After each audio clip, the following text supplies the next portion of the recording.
So everybody has their own ishta-devata, that devata that naturally attracts you. So you only travel to visit Devi temples now? Why specifically Devi temples and not say a Shiva or a Krishna temple? It's how Devi attracts me. Yes, your ishta-devata can change over a period of time, and I have had that experience. And when it was happening, I actually had a question in my mind, will Krishna be unhappy with it? And you won't believe how the answer came. I see a lot of girls around my age who are now being drawn to studying about Devi, studying about Shakti. I wonder why that is. So tell me the girl perspective.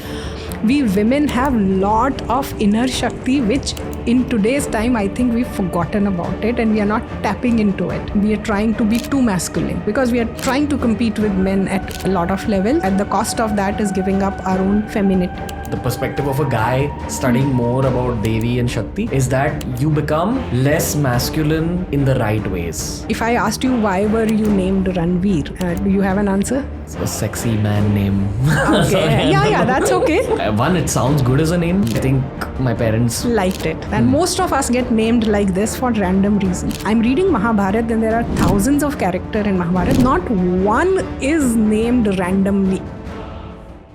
So one of our most requested genres on TRS is Indic culture. Ancient Indian culture, ancient Indian architecture, the knowledge about temples, the knowledge about Hinduism. This is one of those conversations. Anuradha Goyal has written multiple books on this subject. She's also traveled across the country for the sake of her research. And today she's on TRS presenting the best of her work. Enjoy the episode.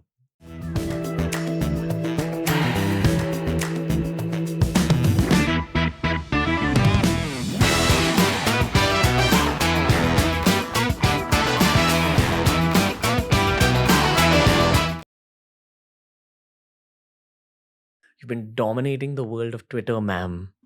Now it's time for you to dominate the world of podcasts. How are you? I'm very good and I'm very happy to meet you.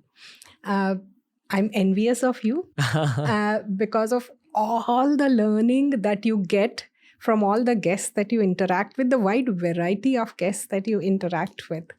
And can I give you a scriptural reference to it? Sure. You know, Taittiriya Upanishad in its Shiksha-Valli talks about a convocation address. So this is a convocation address in a Gurukul that a guru is giving to the passing out students. And he tells them all life lessons that this is what you should do. You know, go out of this, earn a lot of money, produce children, get married, do this for society, travel around, whole lot of advice, a very well-rounded advice.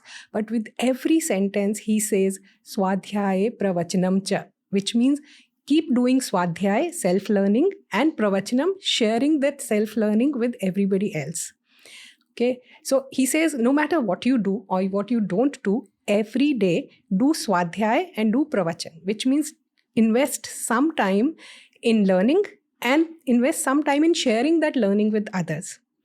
So in our age and time, you are doing exactly that. You are doing this learning through oral tradition, which is again the ancient tradition. Oral tradition is again, how we used to learn. So through an oral tradition, you are doing your swadhyaya, and through this podcast, you're also sharing it with others. So I really, I'm happy and envious of you that you're able to do it in such a beautiful way. I'm happy to be the target of your envy. If this is the kind of envy we're talking about. Right. I blame my ex-girlfriend for motivating me to do this. Whatever happens for a good. Yeah, we spoke on a phone call about 2.5 years ago maybe. And I wanted you on the show back then because I discovered your Twitter account. Right. And every time we've tried scheduling it, something has come up and it's not worked out. And here we are in 2023 speaking. So I know that today is going to be some sort of a shift due to today's conversation. So ma'am, you have such a wide variety of subjects that you cover. But specifically from the spiritual, the occult, the scriptural part, I don't even know where to begin with you, honestly. So let me just actually throw the ball to you and ask you probably your one biggest personal shift that's been an outcome of everything that you've been studying. So There's no one particular shift. So I was always inclined spiritually. I grew up with my grandmother, my dadi, and she was like every grandmother, very spiritual. She followed both Jainism and Hinduism. She used to put a mupatti on her, white mupatti, and do her Namokar mantra. She used to read Gita every day. So my initiation towards spirituality started then. But then I studied computer science, worked in IT and everything. And gradually I started traveling and writing about travel, blogging about travel, and that became a spiral. So I would travel, come back, write, and my readers would tell me 20 more things that I didn't see in that place. So, or 20 other things that I can explore. So that became a spiral loop. And, over a period of time, it became a huge repository of work and but my travels started getting more and more focused. So initially it was leisure travel, weekend corporate employee, weekend leisure travel. Then I started looking at architecture. Then I started looking at, history. Then I went and did a course in Indian art appreciation at National Museum Institute in Delhi. And then it opened a lot of windows for me, to explore various aspects of Indian art, history, architecture. So I started my travels started getting deeper and deeper and deeper. Finally, they narrowed down to temples. Then they narrowed down to Devi temples, a lot of things. So that's how the focus kept coming. And from being a leisure traveler, I somewhere became a pilgrim or, attracted towards pilgrim, or it's a very, very natural transition. So you only travel to visit Devi temples now? It's not that, but I make sure that I visit the Devi temples in whichever city or place I am in. Why specifically Devi temples and not, say, a Shiva or a Krishna temple? It's how Devi attracts me. Okay. She makes me visit. Now I don't even plan travels, they happen. I don't plan travels, they just happen. But if I have to talk about one big transition point that happened, that actually happened in Ayodhya. And if I can narrate the whole incident, Sure. and it's mentioned in my book in detail. So I have a travel blog, a bilingual travel blog that I published since 2004 called Inditales. And I was on a media trip sometime in 2015-16 on a media trip by UP Tourism. And there were multiple itineraries that sent us, we could choose from. And only one itinerary had Ayodhya in it. And 2015-16, Ayodhya temple was nowhere in the news. I opted for it, and only me and two other European journalists had opted for this. So just three of us, and there was only half-day trip. And it was clearly mentioned that you will not go to Ram Janmabhoomi temple. It was only meant to visit Faizabad, which has a lot of medieval structures, and then visit Ayodhya and visit some couple of temples, eat a meal in the ashram, and come back to Lucknow. And I had signed up for it, and I was prepared for it.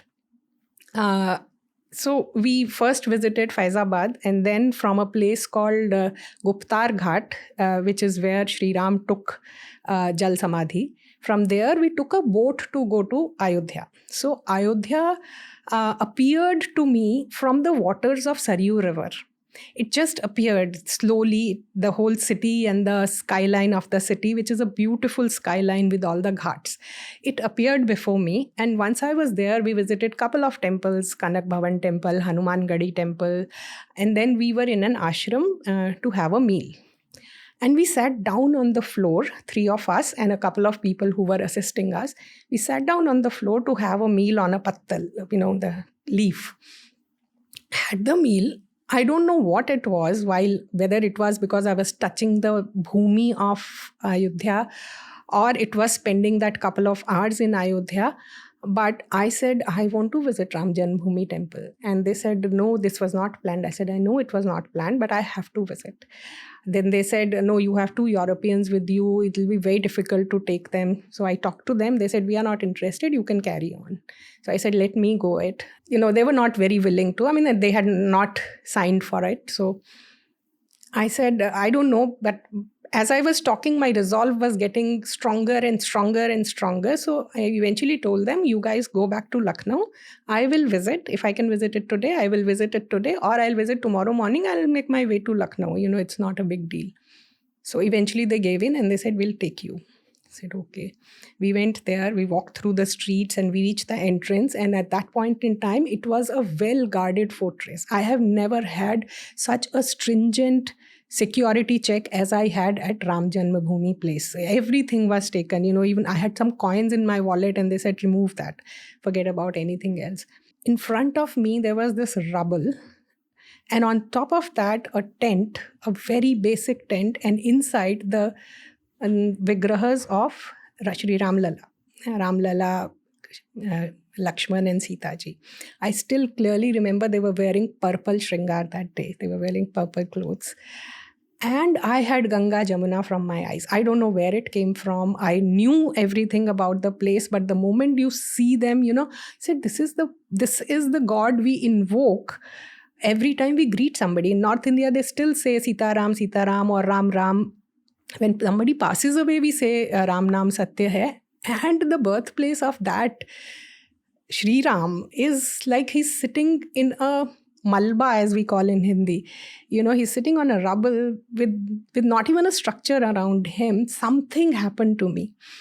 And I was crying. And Panditji was probably, used to seeing this reaction from many people. So he just gave me a reassuring look and he gave me the prasad and I walked out. And when I walked out, I was completely blank. I have no recollection of what was around me. I just walked out. And when I came out in the streets, back in the street, I said, I'm going to come back and write about Ayodhya. I have to do something for Ayodhya. I don't know. I have to come back and study the city in detail. That was just a resolve. I didn't know how it is going to manifest, how it is going to happen. And then it happened in, I think, 2018 that I decided to go and be there. And incidentally, Ayodhya Shodh Sansthan got in touch with me and they say, we'll help you with any knowledge part. We will have access to our library and everything. I spent, I think, a week or so there, 10 days there. I studied Skand Puran Ayodhya Mahatmya, which listed more than 55 odd Tirth Sthalas within that place. I mapped everything. I came back and recreated a map of Ayodhya. And then Ayodhya Shodh Sansthan asked me to create a book out of it. So I did a book for them called Ayodhya Mahatmya. This happened, everything happened by 2018-19. 19, the judgment came. And in 19, the UP government and Ayodhya Shodh Sansthan organized an event to celebrate Ram Navami, I think. So they invited me to speak on Ram Rajya. So I was there talking to students of Awadh University and all that. This was just the day before that tent was dismantled. And I was there with people like Narendra Kohli ji, who've written modern day Ramayana and Mahabharat. And we saw the last darshan we had of that place. Before that, in 2018, when I visited Ram Janmabhoomi, again, this time I was completely prepared. I knew what I'm going to get, what is there. So I was prepared for everything. So I went in a very jovial mood and I was very happy studying an ancient place. When I stood there at the same place where Panditji gives prasad, I, in a very lighter mode, said, Panditji, next time I come, tell him that I want to see him in a temple. I don't want to see him in a tent anymore. There was a Black Cat commando standing there. That place was completely full of them. I don't know who he was. His face was covered. He just turned around and said, Madam, Mandir to yahi banega. And I said, you are today's Hanuman. If you are saying it, it will happen. And believe me, it happened within a year. That was a turning point for me, And much later in 2021, I think, I read the biography of Goswami Tulsidas, who's written Ramcharitmanas and who's given us Hanuman Chalisa. I was reading his biography and I was stunned that he had exactly the same experience in Ayodhya. So Goswami Tulsidas ji lived in 17th century, and he was born on the banks of Yamuna, far from Ayodhya. He was a big Hanuman Bhakt and he worshipped Sri Ram because Sri Hanuman worships Sri Ram. So one day, out of a whim, he said, let's go and see Ayodhya, Sri Ram's Ayodhya. When he reached, by that time Babri Masjid was built and the temple was destroyed. So he had this shattering moment and he said, I'm going to do something that nobody will be able to forget the name of Sri Ram. And that's when he went back and wrote Ramcharitmanas. And I had, to a very different intensity and different times, I had exactly the same emotion. And thankfully, I read the biography much later. Otherwise, I would have thought that I am imagining this reaction. So this was one of the major turning points. And then there's many smaller turning points at different temples that have happened. Okay. I have many tangential questions. But I have to get something off my chest. I remember when we had first spoken, we had discussed a little bit about Tantra and the occult, and that's what I'd originally thought of for our episode. The thing is, with people like yourself who have such wide subject matter, I love talking about experiences much more, because I actually think that does more justice to the conversation than me just asking you for like philosophy. Right. Would you like to share any of your slightly more out of the world experiences that you've had recently? Okay, so as far as temples are concerned, we keep hearing about the temple architecture and why the temple architecture is the way it is. Okay, so I'll share two experiences with you, which I've had at two very different temples. So one is at a temple called Kandariya Mahadev Temple in Khajuraho. Now, Khajuraho, most people go for erotica. It's more popular with foreigners than Indians. And most of us, fail to understand why so much of erotica is there. But there is a temple called Kandariya Mahadev Temple, which is not a practicing temple at the moment. But it's one of the most architecturally evolved temple. It has, Kailash's recreation of Kailash Parvat in a very, very geometric, very, very geometric progression way, if you know mathematics. So I was there with my family in Khajuraho, and early morning, all UNESCO World Heritage sites open at sunrise. So I thought I wanted to go there more from a photography perspective, that I want to capture a good photograph. So I went all by myself and I was walking around in that is a complex of many, many temples. And when I reached this temple, Kandariya Mahadev Temple, the first rays of sun were just falling on it. And it was shimmering. It almost felt that everything else is blanked out. And this temple and I are the only people here. And that temple was, it appeared like as if it's made in sandalwood instead of stone. The color of sandstone doesn't look very different. But when the sun rays fall on it, it shimmers like anything. And the resonance that you have with the structure, that resonance happens sometimes within you. So there is a rhythm that the temple has, which then resonates within you. So there is a resonance that happens. When you look at it visually, something changes in you. Yes. Okay. Yes. Just the visual of it. Just the visual of it, but you can feel the waves of it. So the waves that then have how does resonance happen? If you studied physics, resonance happens when we all have the sine waves, So when your upper curve meets my upper curve, that it raises the level of both.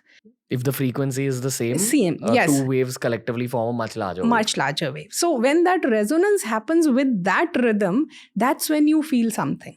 For that, you have to be little tuned to that architecture. You have to believe in it, and you have to have some kind of as they say, you should be ready to receive. You should be in an empty cup for be able to receive. So as long as you're that, so that was one experience, which was like when for the first time, I felt that this architecture means more than just the aesthetics and the beauty that it shows on the outside. A very similar experience at a very distant temple. There's another temple called Brihadeshwara Temple, which was built by Rajaraja Chola in Tanjore, in Tamil Nadu. One of the most beautiful, most amazing temples. Shiva temple is a practicing temple. And some of the most beautiful paintings are there. So all that you can appreciate. It's a well-documented, well-written about temple. So I went around, spent a day there. The moment I sat in the Nandi Mandap, so right outside the temple, there's a beautiful Nandi Mandap, huge Nandis. South Indian temples have these huge Nandis. So when I sat exactly where Nandis is, and when you look inside the temple from there, again the same resonance happens. And I had tears in my eyes, and I didn't know why I'm crying, but I was crying all through. And it stopped the moment I moved from there.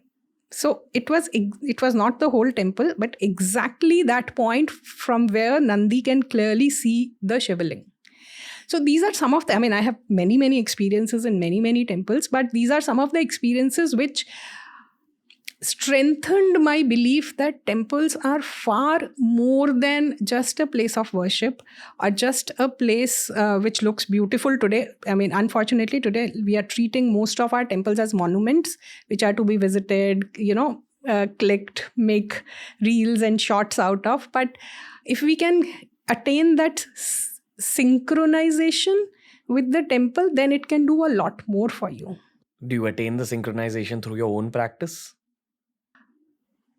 For me, it happened on its own. I really didn't do anything to make that happen, but I'm sure I was doing something right for that to happen, because it doesn't happen to everybody all the time. Okay. There are millions of visitors that go there.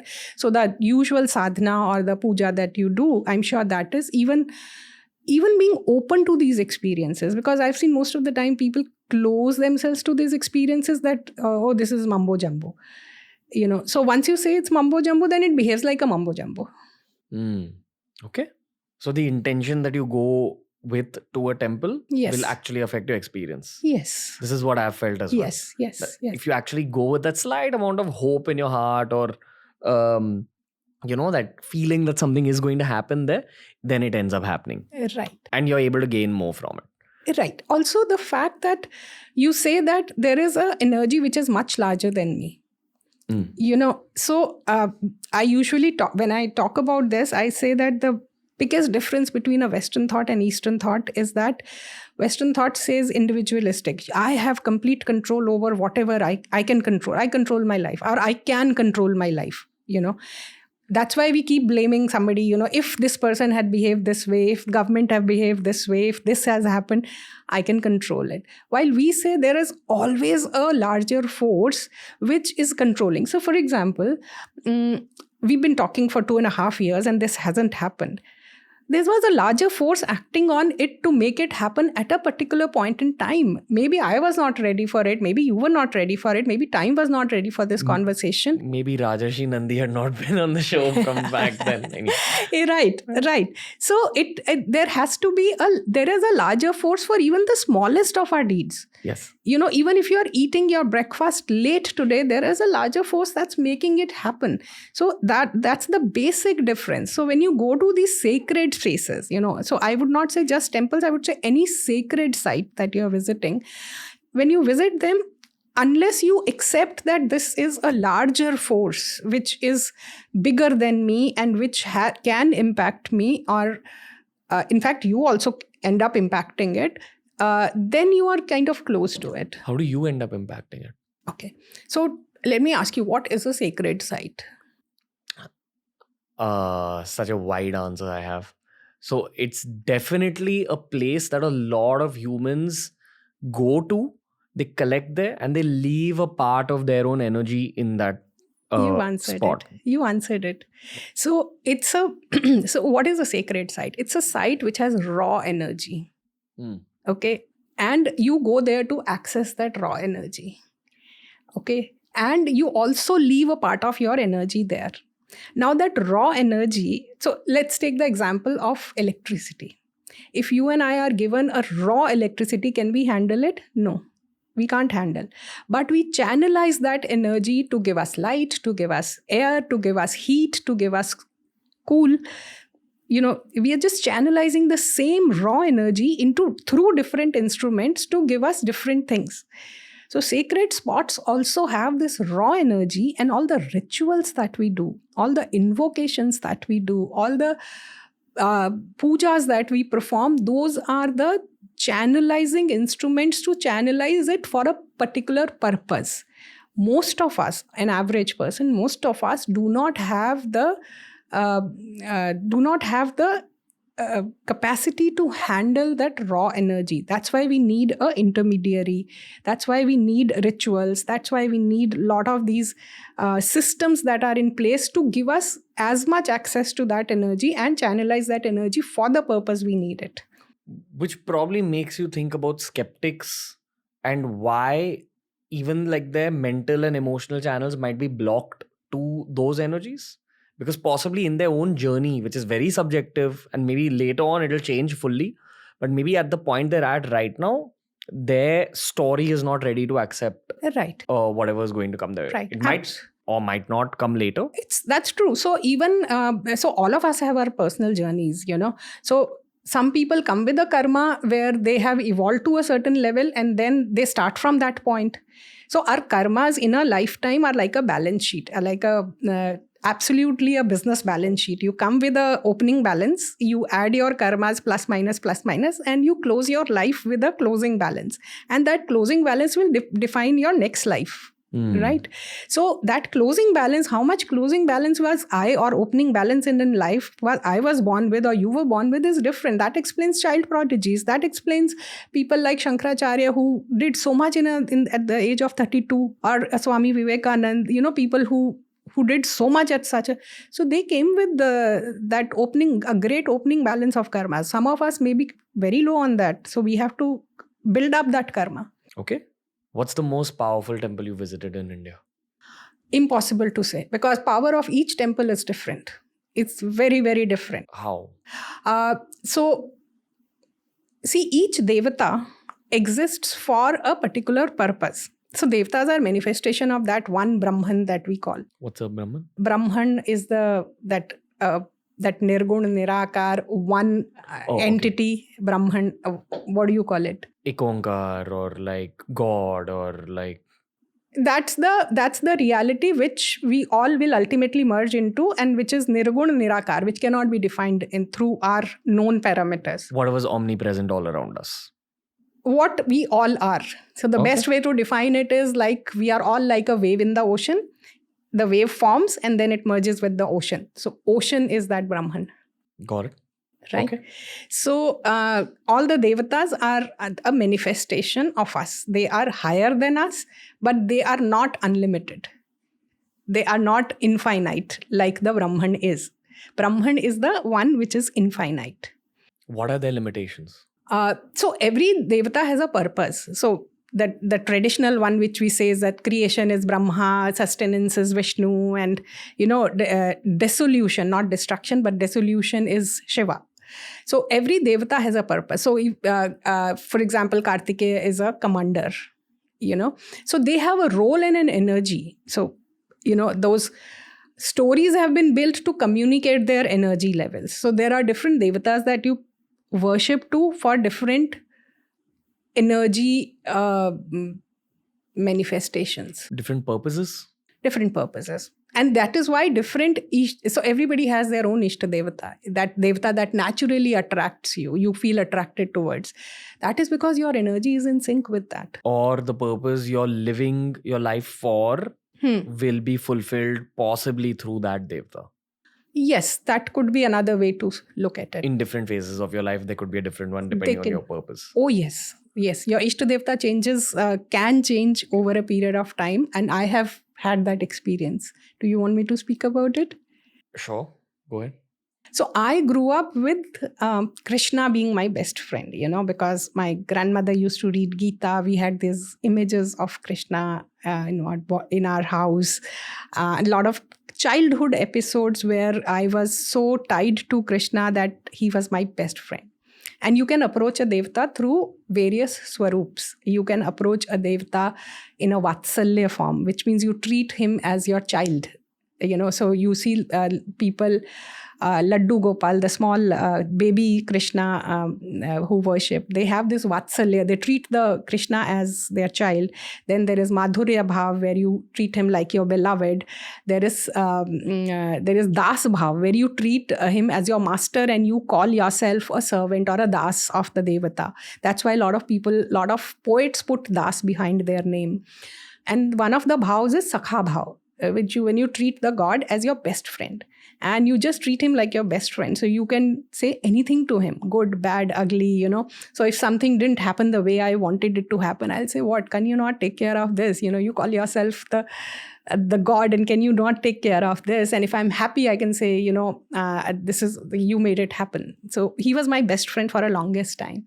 And then suddenly, a few years ago, the Devi started attracting me. Devi just happened to me. I started reading about Devi. I started reading Durga Saptashati. I started reading Lalita Sahasranam. I started reading Devi Bhagavad Purans and all the texts related with Devi. What are all these texts?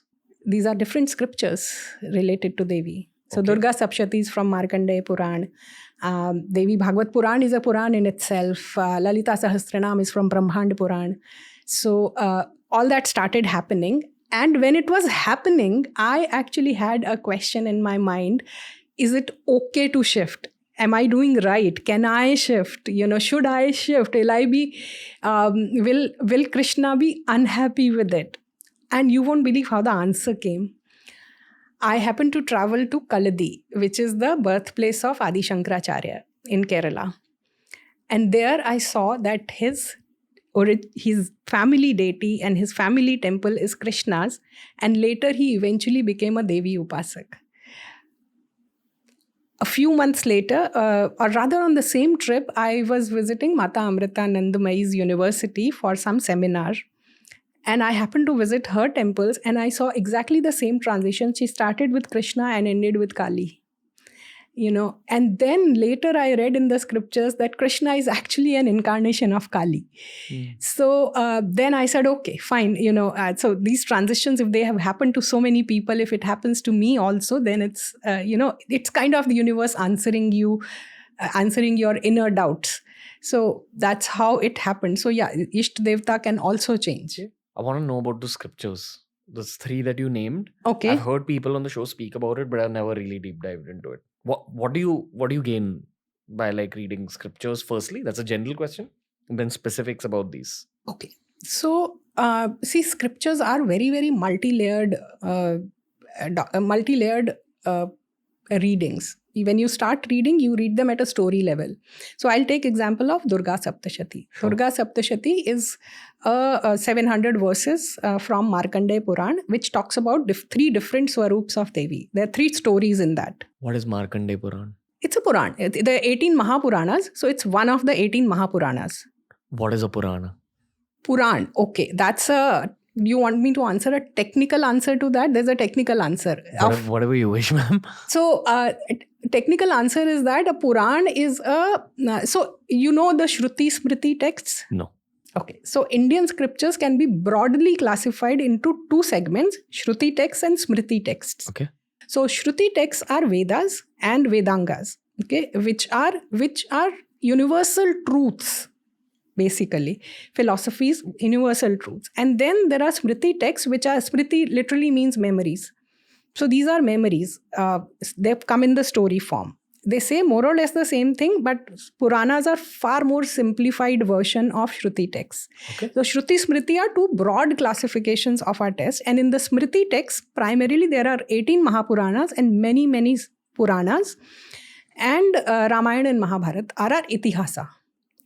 Itihas is how it happened. It simply means this is how it happened. So 18 Mahapuranas, one of them is Markandeya Puran. Who's Markandeya? Markandeya was a rishi. Okay. He was one of the great rishis. Okay.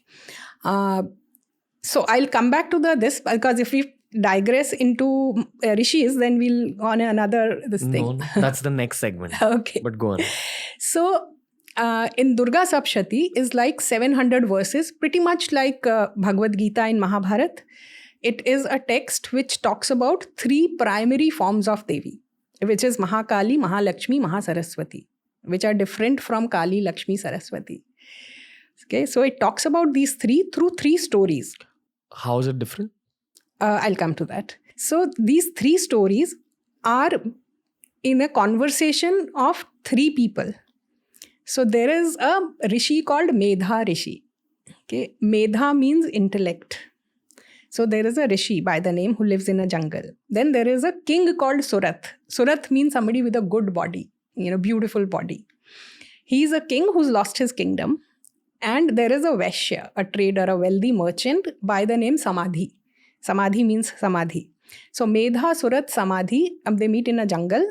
Both the merchant and the king have lost everything they have, and they've come to the jungle, and they have a lot of questions. When you've lost everything, you have a lot of questions. They come with those questions to the Rishi, and in answer to their questions, the Rishi tells them these 3 stories of the Devi. In the first one, she's in a Mahakali Swaroop. That's the story of killing of Madhu and Kaitab asuras. There are 2 asuras. I don't want to use the word demons. They are asuras. So it's the killing of Madhu and Kaitab by Vishnu, but facilitated by Devi in her Mahakali avatar. The second story is the killing of Mahishasur in the Devi's Mahalakshmi avatar.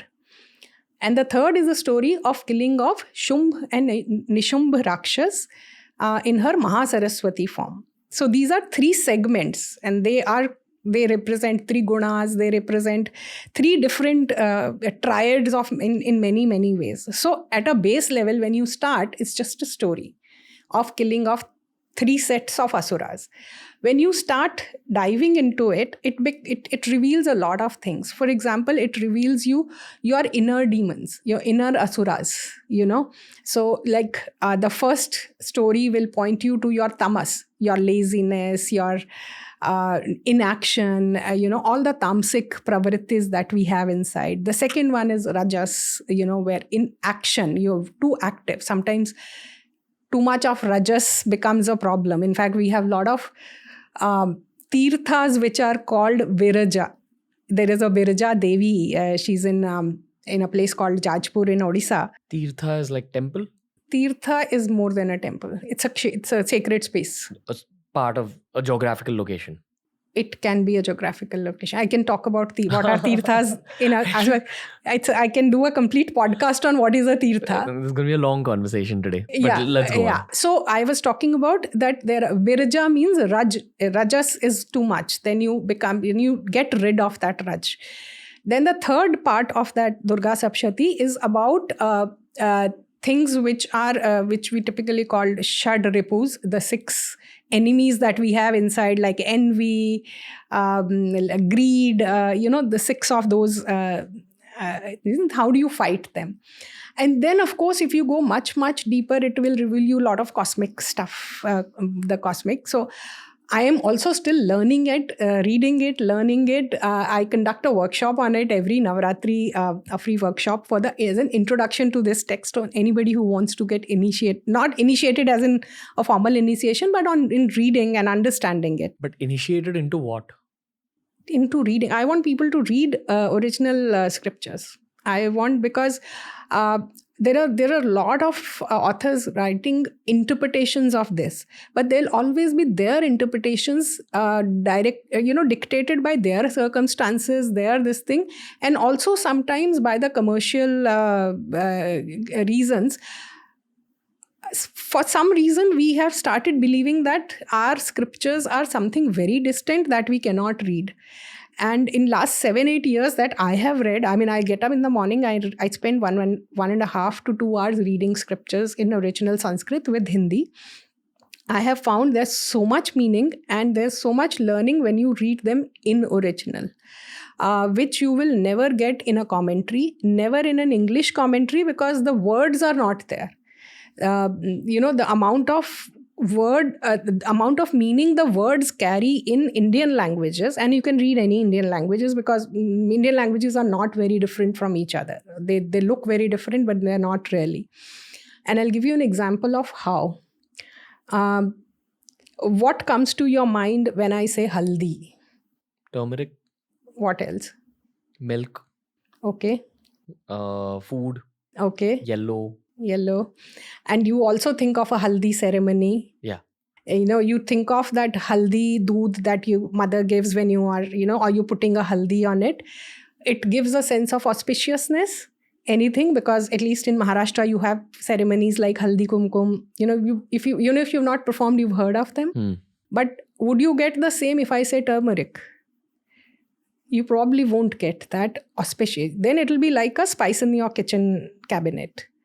So a lot of cultural connotations are lost when you read them in a language which is not Indian. You're saying because the sound of the words affects. No, there are a lot of cultural nuances associated with that. Okay. The cultural connotations associated with that. Even in our cultural consciousness that we've inherited, we know that. You know, if somebody says haldi ke liye aana, you would know that it is for an auspicious purpose and not a spice in the kitchen. Okay. Fair. Kind of thing. So a lot of these things are lost, and we have multiple words. I mean, the amount of words we have for fire, for agni, for jal, for clouds, for every stage of cloud. How many types of fire have we learnt about? How many types of fire have we learned about? In There's our- different types of fire. Yeah. So, for example, there's a normal fire that we light. There's a fire in the water. What? There's a fire in the water. What is lightning? Where does lightning come from? It comes from water, right? It comes from clouds. There's fire in your tummy. There's a belly, Jatharagni, which digests all your food. And I'm talking about few that I know of. I mean, I don't remember all of them. Similarly, water. There are different kinds of water it talks about, you know. So you have words like tushar, which essentially means the water that you get from snow. There's water that you get from sand. There's water that you get from different, and we have different. So a lot of those nuances are lost when you don't read the original. It's probably the outcomes of a slightly longer existing culture. When human culture just exists for that long, you figure out these nuances about the real world. Yes. Okay. I want to bring you back to that Durga Saptashati. Okay. We actually had Yami Gautam on the show. Yeah. She said that she reads it regularly. Right. And I've heard of the Durga Saptashati, but I never understood why one needs to read it regularly. Like, how does that affect you? So that depends on how you want to read it. So you have Hanuman Chalisa. Some of us read it every day. Some of us read it when we are frightened of something. Some of us read it on Tuesdays. Some of us read it when asked to read by an astrologer. So that depends on you. So I personally read it every Navratri. And there is a 9-day or 7-day Parayan that you can do it, and it's you have to read it strictly as per that, you know. So day 1 you read this, day 2 you read this, day 3, or you read it all in one go, which takes a lot of energy. So a lot of pandits do that because they are used to reading it in one go. I find it a little difficult because Sanskrit chanting takes a lot of strength. But it depends on every day. If somebody is reading it, that's the level at which they are connecting with that energy. Sanskrit chanting takes a lot of strength. Means? When you chant loudly, you need a lot of energy to chant. Okay. Yeah. Is it recommended to chant loudly when it comes to mantras? So they can be chanted at multiple levels. One is when you chant the regular Vaikhari chant that we call it, which means your Vani se chant kar rahe. With your voice you are chanting. There's something called Upanshu chant, which is when you are chanting but only your lips are moving. So for example, if I'm chanting some mantra, you can't hear, but my head can hear and my lips are moving. That's one. Then there is completely mental, which you just manas jap, so which you do internally. So there are different levels. And I think there's one where the mantra chants you. That's called ajapa jap. Yeah. What happens there? So the mantra will keep ringing in your head, and if you attain that, then you really connect to that energy. I've had that experience at couple of places where you go to a particular deity's temple, and the chant of that devata's mantra will happen in your head on its own. You can hear it? Yes.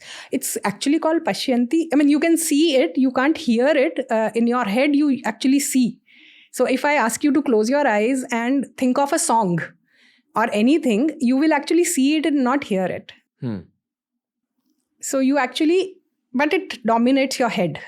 So that is all you will hear. Okay. This is a mystical experience? You could say, yeah. Okay. You could say. Speaking of the mystical experiences, you said that the Saptashati reveals cosmic truths. Yeah. What does that mean? So there is this concept called yatha pinde tatha brahmande or yatha brahmande tatha, which means whatever is happening in the cosmic thing is repeating at different levels. There's this typical triangle that we draw, and then you have within triangles, and each triangle is complete in itself. So whatever happens in the cosmic level is also happening at our level, is also happening at a microcosm level, which means inside you also there are a lot of universes which are also undergoing the same thing. And just to put it very lightly, imagine a bacteria in your gut which lives for, let's say, half an hour. Right? Now, if that bacteria thinks of you as Brahma, look at the lifetime ratio between if you take a ratio between the lifetime of this bacteria and your lifetime, it will roughly work out to be what we think is the ratio between our lifetime and our Brahma's lifetime. So we could be a bacteria in the stomach of Brahma. It could be anything. Yeah, it could A be cell. million thing. Okay. We are somewhere, it's exactly like this. So if you look at how time is defined in India, it is defined in terms of Brahma's life. And then the exact calculations thereon. So, so, everything is cyclic. So you have different cycles of creation and destruction. So you have a larger universe that is created. Within that, there are smaller universes which are getting created and dissolved, not destructed, but dissolved back. So something is created and then it goes back at different times, different cycles, think of different concentric circles. So first level we connect is at the level at which we exist. Our existence level. That's why we see them as we see our devatas in human form. We portray them in human form. The next level could be either microcosm, which we call it Sukshma Sharira, or macrocosm, which is the bigger cosmic. Purush, we call it Purush and Parikriti. It can be Shiva and Shakti. You can give different names to them. So different levels is what you start. You can start connecting with those different levels after you are done understanding this level. Okay. If you tell me about the difference between Mahalakshmi and Lakshmi versus Ma Saraswati and so. Yeah. So as per Durga Saptashati, in the end of it, it has a section where it explains creation. Okay. So as per this text, there is an Adi Shakti, which is Mahalakshmi. What is Adi Shakti? The Adi is initial, the first one. Okay. Adi means the first one. So that's the primary Shakti, which is Mahalakshmi. And then when she wants to create this world, she divides herself into three parts, which is Mahasaraswati, Mahalakshmi, and Mahakali. So Mahakali has tamas, Mahalakshmi has rajas, but she has all the three because she's the primary force. And then Mahasaraswati has sattva, dominant. So any creation will have all these three gunas, but there is a dominant force in all of us. When you meet people also, you find some of them are very sattvic in nature. It's not that they don't have tamas and rajas, but that's dominant. So these three she creates, and from there she creates Shiva, Parvati, Vishnu, Lakshmi, and Brahma and Saraswati. And then they are intermingled. That's how the gunas intermingle and the whole world is created. So from that perspective, we are all some permutation combination of these three gunas. Okay. So what Mahalakshmi created was these three Adi Shaktis, Mahalakshmi, Mahasaraswati, Mahakali, and from there came these three couples who intermingled and then created the whole universe. Okay. I know that Shaivism, Vaishnavism, and Shakt has like three different versions of the origins. Yes. This is probably the Shakti. This is the Shakti version, and they have all three parallel of this. And it doesn't matter, because when you define that Adi Shakti, whichever sect you follow, that's actually Nirgun Nirakar. It doesn't have a shape and a form, and you can't define it with any attribute. You can only define what they create from that is can be defined with some attributes. The ultimate thing doesn't have any attribute. So we don't know what it is, or we can't define. I see a lot of girls around me, around my age, who are now being drawn to studying about Devi, studying about Shakti. I don't see too many guys, honestly, doing that. I wonder why that is. So tell me the girl perspective. We women have lot of inner Shakti, which in today's time, I think we've forgotten about it and we are not tapping into it.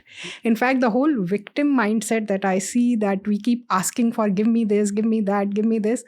I want women to get into a state where they take the empowering seat, and that's exactly where we were, as Devi. And in fact, in Durga Saptashati, at one place, Devi says, I am every woman. I am present in every woman. And that's why we had this tradition of women worship.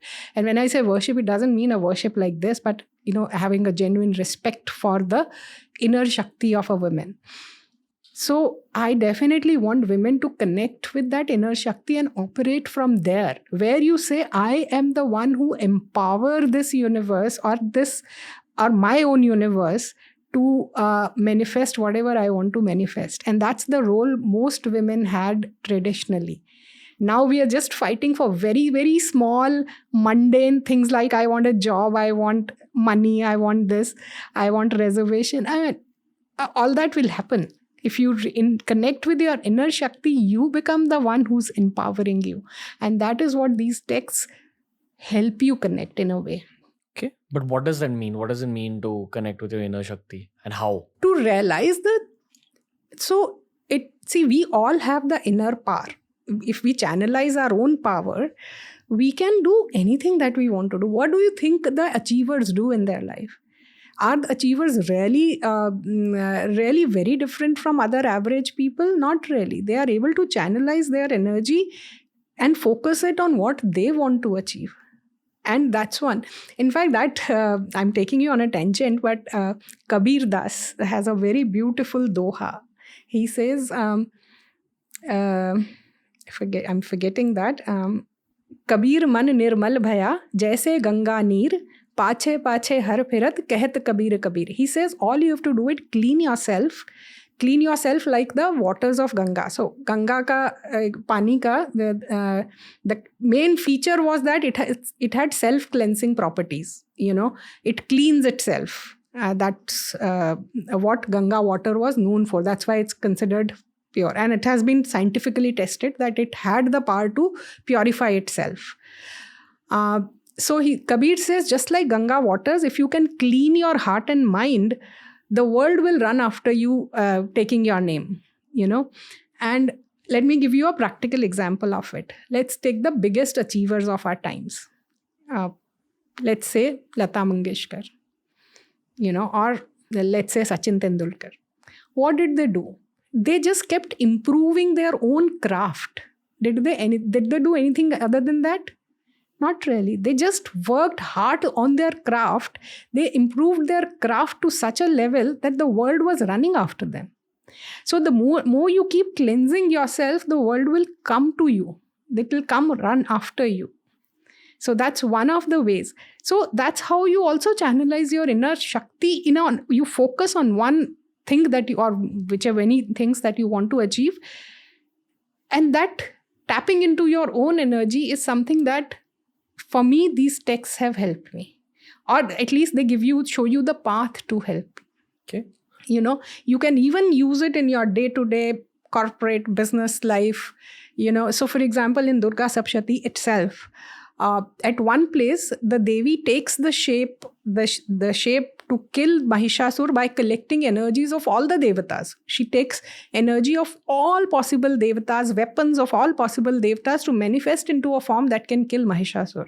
At one place, she divides herself into different Shaktis to kill people like Shumba Nishumba and their commanders.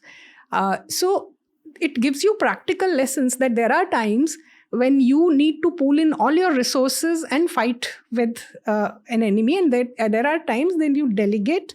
There are times when you just enable somebody to do. You don't do things yourself, but you enable somebody to do that for you. So you can draw lessons from at every level. Yeah.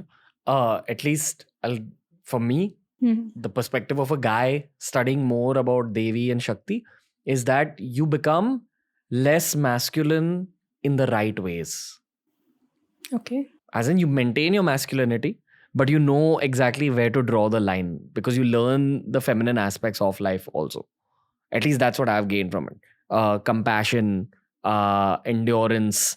At least that's what it is for me. I don't know if I agree with you, but the fiercest battles in our scriptures were fought by Devi. The most fierce battles were fought by Devi, and the most fierce asuras were killed by her. I'll tell you a very interesting observation from my travels. So when you travel to these old forts, which are abandoned, which are lying in ruins, you'll typically see there is a Devi temple which is still practicing. It may be in a very small shape and form, but it is still being practiced. And all the warriors, all the Kshatriyas, they used to worship Devi before they went to the war. They may have been worshipping anybody else, but before going to the war, they always worshipped Devi, and Devi temples continue to live there. Very interestingly, I was in Kapilvastu in Nepal, which is the place of Buddha's father, from where his father ruled. And their fort and palaces, of course, there's nothing left of that. There are markers saying that this is the fort. And there is a temple of a Devi called Samay Devi there, where elephants are offered. So you'll see small little elephants to big elephants being offered there. What do you mean offered? Oh, okay. Yeah, not the real elephants, the elephant murtis All right. are offered there. And that is the only thing that continues to live even after, let's say, 2,600 years. At least that's how we date Buddha. So that's the spirit of Devi that lives on. Yeah. I think what I meant to say was that at least this is a philosophy that I followed for my own life, which is that every man has to become slightly more feminine and every woman has to become slightly more masculine through the course of life. There are masculine traits, there are feminine traits. You have to just be very aware of what's happening in your head and heart and try balancing out your inner world, which is kind of a repeated lesson I've had through the show as well. So for me, I know I was extremely, almost in a lopsided way, too masculine, where I had to develop the sense of compassion, humility, endurance, creativity, which for me, at least I look at it as feminine traits, which got accelerated through this process of learning much more about Shakti. I don't know, it was just an outcome that I experienced. Okay. So I think whatever you are born as, whether it's your nationality, whether it's your religion, whether the place you are born in, the gender you are born in, I think we should respect that and be true to that. And today I feel we women, in last at least 20-25 years, we women have actually given up a lot of feministic traits or feminine traits. We've given up and we are trying to be too masculine. The way we dress up, the way we behave, the way we're trying to compete, because we are trying to compete with men at a lot of levels. So at the cost of that is giving up our own femininity. In a lot of places. So I, as much as I understand at this point in time, and it may change, my views and everything keeps changing.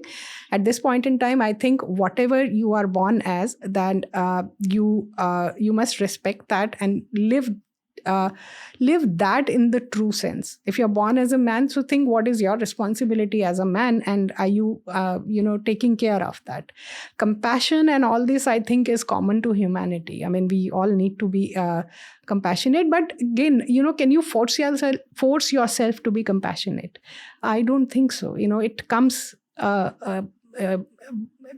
naturally to most of us, and I think we are working towards being non-compassionate. Being compassionate is your natural state.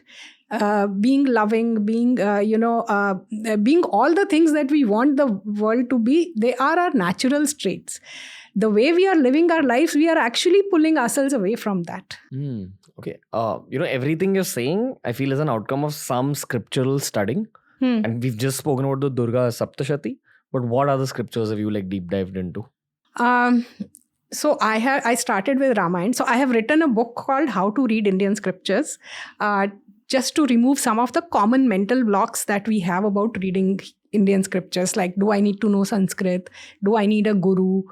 Can I read it on my own? Is it readable? What should I take away? Kind of things. So my personal journey started with Ramcharitmanas. Can you also answer all those questions? I will one by one. So my personal journey started with Ramcharitmanas, which is written in Awadhi, which is not a Sanskrit text. And the version I have is a huge A4 size book, 1100 pages. And I also had exactly the same questions. Can I ever read it, finish it? So I said, okay, even if I read 1 page a day, that means I'll take about 3 years to finish it. Let me try. I'll read 1 page a day and I will finish it in 3 years. And if I'm given my travels, I will probably take 3.5, 4 years. And I said, okay, every morning I'll get up and read 1 page. But with all my travels, and at that time I used to travel quite a bit, I finished it in about 6 months. And I used to study and share whatever I'm reading, some tidbits on Twitter, some tidbits here. And then I started picking up different texts. I read Devi Bhagavad Puran, I read Brahmand Puran, Durga Saptashati, and I keep noting down things which I think my audience can take, I share on Twitter. So this is my personal journey of reading scriptures. Now coming back to the question, do I need Sanskrit? If you know Sanskrit, there's nothing like it, because the language itself contains so many nuances. So for example, if I asked you, why were you named Ranveer? Do you have an answer? It's a sexy man name. Okay. Sorry, yeah, that's okay. That's okay. One, it sounds good as a name. 2, according to probably my birth time, Okay. the first letter was Ra. Okay. And 3rd, I think my parents liked it. Yeah. Yeah. So when I asked my parents, why did you name me so? They said, one, we wanted a name with A. And second, it sounded nice, And most of us get named like this for random reasons. I'm reading Mahabharata and there are thousands of characters in Mahabharata. Not one is named randomly. Not one is named randomly.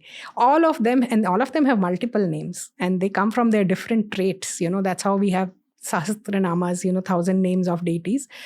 Not one of them is named. So even if you know the name of a person, you know half the story. So for example, there is a character named Shalya. Now, if you know the basic characters of Mahabharata, there are 5 Pandavas, and the younger Pandavas are Nakul and Sahadev. And their mama, who comes from the country of Madhya Pradesh, which will be roughly Punjab of today, his name is Shalya. Now, I didn't know why he's named Shalya. But then you realize, as you read the story, you realize that though he was the mama of Pandavas, he was fighting from the side of Duryodhan. And his role was to say, Shalya comes from Shul, which is thorn. So he used to say such bitter words to Karna to bring down his morale that his biggest weapon was his tongue. The shul-like tongue, the thorn-like tongue that kept pricking Karna while being his Sarathi. And that's how his name comes as Shalya. So half the story and half of their roles in the story, if you know the names. So coming back to the question, do I need to know Sanskrit? It will be perfect if you know Sanskrit. But most of us have not learned Sanskrit. And my experience is, I'm a Hindi speaker. I speak Hindi. If you know any one Indian language, then you know half the Sanskrit, vocabulary at least. Not grammar, but vocabulary. So if you start reading it, and Sanskrit is not a language that you must learn. If everybody was speaking Sanskrit around us, we would have picked it up naturally like the languages we speak. Most of us have picked up English late in life because our life needed it. So if we can pick up a language as foreign as English, then we can definitely pick up Sanskrit. So I would say, take a book which has Sanskrit plus the Indian language that you speak for Indian language speakers and read it. If you don't read any Indian language, then use English translations and try to learn the vocabulary on the go. So that's my answer. You cannot wait. So it's like I'll take a metaphor from the travel world. Are you going to wait for the world to adjust, be safe, be nice to you, or are you going to go out and explore and adjust? So I would take an approach that I want to explore, so I'm going to adjust myself and go and explore the world rather than wait for the world to adjust to you. So same approach you take for Sanskrit. That am I going to wait? I mean, if you're really serious, then go learn Sanskrit first and then start reading. That's also an option. And today there are a million options online to learn Sanskrit. But if you can't do, just start from somewhere. Like they say, the journey of 1,000 steps starts from first step. Just start and you'll reach somewhere. So that's on Sanskrit. Second, do I need a guru? Now, a lot of people online, they keep saying you can't read without gurus. But what do you do if you don't have a guru? If you have a guru, please follow your guru. If you don't have a guru, you will find guru through these. You will find a guru who will direct you. I mean, it may not be a physical guru. It may be the deity may become a guru. The way Devi has been holding my hand and taking me places, you will find a direction somewhere.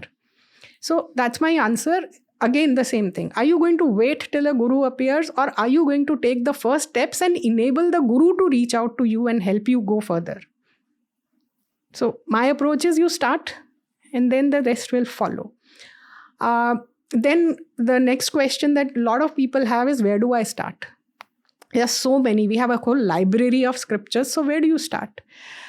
So I always say start with Ramayana because it's the easiest one. You know the basic story. Although when you read the book, you'll know that the story is just a veneer to give you a lot of lessons, a lot of philosophies, a lot of lessons, everything. Story is just a veneer to do. But you should read it for the literary genius. So, for example, in Ramcharitmanas, when you have the story where Bharat goes to meet Sri Ram in the forest in Chitrakoot, you know that Sri Ram is not going to come back. He's going to go to the forest. But the evocative nature of that writing, that poetic writing is so strong that you are simply wishing, I hope he comes back. When you know it's not going to happen, you know the story very well. So that kind of literary genius, if some of us can get even an iota of that, I think we will change the world.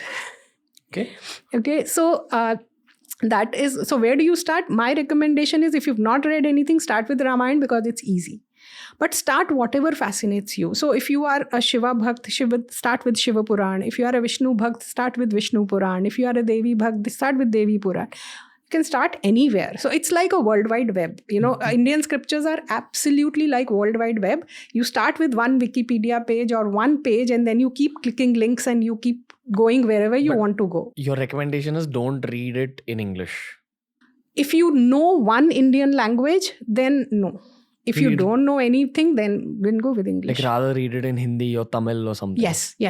Because the shared vocabulary is very strong. Okay. So shared vocabulary of Sanskrit and Hindi, or Sanskrit and Marathi, Sanskrit and Kannada, Sanskrit and Telugu, is every language is a different subset of Sanskrit, but they all have a shared vocabulary. Okay. Are there any authors who write at least for Hindi? Lots of them. Hindi. So you just find, like, what authors do you recommend? So for scriptures, go to Gita Press. Gita Press has the whole library. Gita Press, Chaukhamba. There are publishers who are primarily based in places like Varanasi who publish in Hindi. So Varanasi, Prayagraj, Lucknow even, a lot of Bihar has a lot of publishers who have scriptures in Hindi.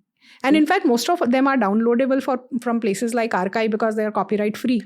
Yeah, in a generation that barely reads, I think a lot of people will think that why can't I gain the same stuff through a conversation or a podcast? That'll be great. Do one on a series of scriptures and it'll be great. But can you gain what you would gain through Of course you can gain, because all these scriptures were originally transmitted orally. And podcast is an oral medium. So you are essentially going back to the original mode of transferring knowledge. Okay. So yes. Okay. Then let's transfer knowledge now. Sure. What scripture has affected your life beyond the Ramayana and Mahabharata? I'm sure there would have been something that would have created a lot of shifts for you. So Devi texts, both Okay. Lalita Sahasranam, which is a concise form of Lalita Upakhyan in Brahmand Puran, as well as the Durga Saptashati. They have, I connect with both of them a lot strongly. Okay. What did the second one give you, that the Durga Sastra? So there are two different stories of Devi. So Lalita Sahasranam is a story of Devi killing a asura called Bhandasur. Okay, so there are a lot of backstories. Indian stories are never linear and simple. So there are a lot of backstories, but essentially story of that. And it also talks about the, like I told you, the cosmic forms and the microcosmic forms of Devi. So how Devi exists within your body, how she exists within, and the different layers. So it's, what a Sahasranama is? Sahasranama means 1,000 names. Sahasra is 1,000 and Nam is names. So 1,000 names of Lalita Tripura Sundari. And their Sahasranamas exist for different deities, almost all deities. And what they do is they give you the story of that deity in a very, very concise form. So the whole episode of, let's say, killing of one asur may be reduced to one word or one phrase or one shloka or 4 shlokas. So this is a concise form of the story of a deity. And this is exactly what is usually sculpted on the walls of the temples as well. Okay. These are also technically chants. Yes, they are. So they are mantras. Like the mantra is embedded into the story. So story, yes, you could say or that. Vice versa. Or The vice story is versa. embedded into the Yeah. So if you actually chant these things, it will have the same effects that a mantra has on your body They are, and mind. yes. Like you're probably connecting to that deity's energy much more deeply. Yes. They are all mantras. Okay. I want to talk a little bit about the forest groves you spoke about. Where are forest grove tirthas? They are everywhere. In every forest in India. Everywhere they were. So I'll talk about one which is little more commonly known. So every Puran, like I said, every Puran was orally transmitted. So there was these groups of rishis who would sit in a forest and discuss or talk about this. So one rishi would sit with a lot of people and there will be a conversation. So all our scriptures are in the form of a conversation. So another pointer to your podcast, So you're also getting it in the form of conversation. I can talk about why conversation also. I've covered that in my book. The most of these scriptures were written in the form that we are written or transmitted in the form in a forest called Namish Aranya, which is right now about 90 kilometers from Lucknow. It's in Uttar Pradesh on the banks of Gomati River. And there it said all the rishis used to sit and discuss this, talk about this. So all the conversation in most of the Purans, they say, once upon a time in the forest of Naimisharanya, Sunak asked Suta this question, and then the conversation starts, question, answer, how this happened, how that happened. So that's the most important. Then, of course, we know Dandakaranya, which is where Sri Ram traveled during his forest. Mahabharata has a complete one parva. It's a huge section of Mahabharata which talks about all the forests. As in when the Pandavas went around India. Yes. Okay. Yes. And they went to different forests and had different stories. Because they had to stay in a forest for 12 years. They went to all the forests. Have you been to any of these? Naimisharanya I have been to. But most of them don't look like groves anymore. They are like we've constructed, concretized most of those places. But I've been to Naimisharanya. I have been to some of the sacred groves in different parts, but they don't look anything like the description anymore. What do you feel there? It's a sacred, it's pure sheer nature. Okay. Pure nature. If you, some of the forests which I've gone more as a jungle safari experience or walking safari experience, that is where, nothing is changed. So people don't even pick up a branch that has fallen. So it is exactly how nature wants to fall or grow or whatever. So nothing is planted and nothing is taken from the forest. That's what it is. So you let the nature take its own course. Okay. I mean, I would argue that these national parks that I've also visited in my own life, I feel that's the closest thing to God that I've seen. because it's how God willed the earth to be. Which is what makes me curious about these tirthas in forests. That how much more close to God can you be through nature? I wonder what it was. So essentially, it all comes back to nature. So Purush and Prakriti is what we talk about. Prakriti is also nature. Okay. So essentially, today, let's say when we go to Tirthasthala. So in fact, the ghats of Banaras that we see today, they were originally called Anand Van. It was the Anand Van of Shiva. So it was actually a forest.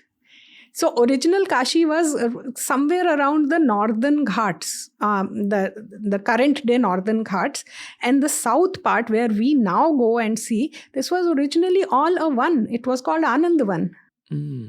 Okay. But it's still a tirth because of the geographical location? Yeah. And the river? Yeah. Okay. All right. This is the first time I've heard this on the show, which is why I'm asking you all these noob questions. Okay. The other question I have for you is about ancient cave temples. In my research for this episode, that's what came up. And I've not heard people talk about that either on the show. Where do you find ancient cave temples in India? All over. Really? Yeah. I mean, like the Mahakali caves here in Mumbai, does that count? It should count, yeah. It should count. Yeah, so I've not visited that, so I don't know. But you find all your Ajanta caves. Oh, okay. All your Badami caves, or Bagh caves, and then you have little known ones. These are better known ones, but there are Elephanta caves right here. So they are all cave temples. Those I know. I mean, in terms of, I assume that a cave temple is something from prehistory. So they must have, even Elephanta caves and Ajanta caves, they are at least 2000 years old. So they are also ancient in that way. But you'll typically find a lot of Shiva temples in caves, like Amarnath. Amarnath temple is in a cave. Okay. You go to a place called Marleshwar somewhere in Konkan region of Maharashtra, you'll find Marleshwar caves. Lot of Shiva temples you find on top of mountains inside a cave. So yes, and they're all cave temples in a way. So have you been to tantric temples at all? So I have been to, but I don't know what your question is. So I have been to, yeah. Okay. But I haven't seen any Bali. The only place I have actually seen those animals who are ready for Bali is Kamakhya temple, where they are performed. But I haven't either participated in or seen, or I'm not interested in. My path is more sattvic. Okay, yeah. Fair. Yeah. Because for that path, you definitely need an initiation, and you definitely need somebody holding your hand and taking you there. And first of all, you have to have the intention to be there. So I am very happy with my sattvic path. I feel like a lot of listeners online today have the intention to be on a bit of a tantric path. Why do you think that is? I think it's a curiosity. More than an intention. Intention will happen when you know the path, when you know what it entails. So, for example, I've been to a lot of Chaunsat Yogini temples. What's a Chaunsat Yogini temple? 64 Yogini temples. Chaunsat is 64. 64 Yogini temples are these circular temples, which are very unique. You find in the central belt of India. You find them, some of them there's one close to Bhubaneswar in Odisha, some in Odisha, some in MP, Chhattisgarh. This belt, central belt of India, you find it. And they are tantric temples. Most of them are not practicing. They are destroyed, and yogini images are all over in museums all over the world. There's one in Khajuraho as well. One in Morena near Gwalior. So those temples are clearly tantric temples. And so they have bhairavas, they have yoginis, which are forms of devis, or the yoginis that serve the devi. So I have been there, but most of them are not practicing temples. Okay. Or even if they are practiced somewhere, sometime it happens in secrecy. I haven't seen any practice there. But why do you say that they're definitely tantric temples? Because of the deities involved? Because of the deities and the unusual shape. Those temples are open. They have open roof. They have no roof over them.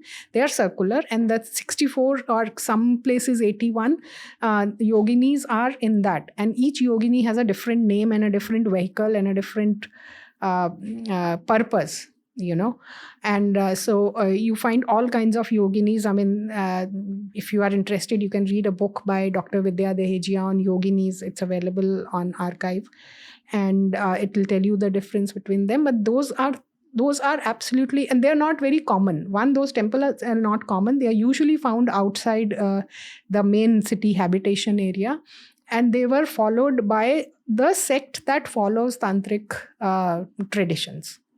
Okay. The sect that follows tantric traditions. Yeah. I would assume tantric traditions are much more widespread than just being a sect. So in Tantra also, there is something called, the Vampanth and Dakshinachar. So the ones that you find exciting today is the Vamachar. So the Dakshinachar is as simple as any other form of worship. Okay. What would you like the government of India to do for your field of work, which is related to spiritual tourism? Okay, that's a whole topic in itself. So I find spiritual tourism as an oxymoron. Okay, so there is pilgrimage and there is tourism. Both of them, on the face of it, looks like the same thing because it involves travel, it involves going to another place, living there, coming back. But the purposes are diametrically opposite. In a tirtha, when you go, if you follow the scriptures or the guidance, you're going to discover yourself. You're going to recharge yourself. You're going to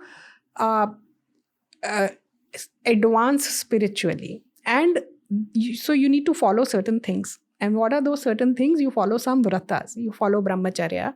You follow sattvic diets. You practice mauna, which is silence. You practice a lot of things. Depending on the tirtha, you kind of go inwards. You prepare your body, mind, and soul to visit that place, to maximize what you can gain from that place. Exactly. And that involves what in Sanskrit we would say indriya nigraha, which means taking your senses inwards and not engaging them. Right? Basically, you are controlling your senses to stay inward, stay focused, and then travel. Okay. Couple of pilgrimages that still follow it is Sabrimala Yatra, where the people take 45 days vrat to visit. Vari pilgrimage in Maharashtra, they follow the same thing. I don't know if rest of them still follow. What do we do in tourism? We let go of our senses. We engage in heightened experiences of our senses. You eat a lot, you experiment with eating, you experiment with experiences, you let go of your senses. So they are diametrically opposite in purpose. So for me, spiritual tourism is either converting your sacred spots into tourist spots and telling people that you can go and engage in sensory experiences there, or you are kind of taking away the energy of those sacred spots. You are limiting their energy. You're limiting what you can gain from it. Yes. So to me, I think they need to be two different places. Can you party and meditate at the same place? Even in your home, you don't do that. You have a place to meditate and you have a place. You don't typically party in that corner of your house. So how can the spiritually charged places be a party place, So to me, they are two different things. So I really want government to recognize that pilgrims' needs are different. They don't need 5-star hotels in a pilgrimage place because you need comfortable, clean living places, but you are not there to do swimming. You are not there to engage in culinary delights. You are not there. There's a purpose to your spiritual growth. So I hope we don't convert all our sacred spots. And at some point in time, whole of India used to be a sacred geography. Now we have, small pockets which are sacred. I hope we maintain the sanctity of them. Okay. I personally feel it's only going to happen through media and conversations like this. If these narratives are out there, it will reach the government of India. Yes. Okay, AG ma'am, thank you for a fantastic conversation. Spoken with you for a bit today. again, I feel with people like you, the knowledge set is so wide that there's a bunch of conversations, and I probably need a break just to study and then come back to you.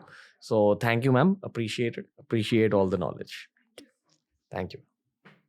So that was the episode, ladies and gentlemen. This is one of my favorite genres to keep bringing back on TRS. So please send in your guest recommendations. I'm always happy to cover the stories of researchers and authors who've dedicated their life to this subject. But all I need is recommendations from you, the audience. TRS will be back very soon.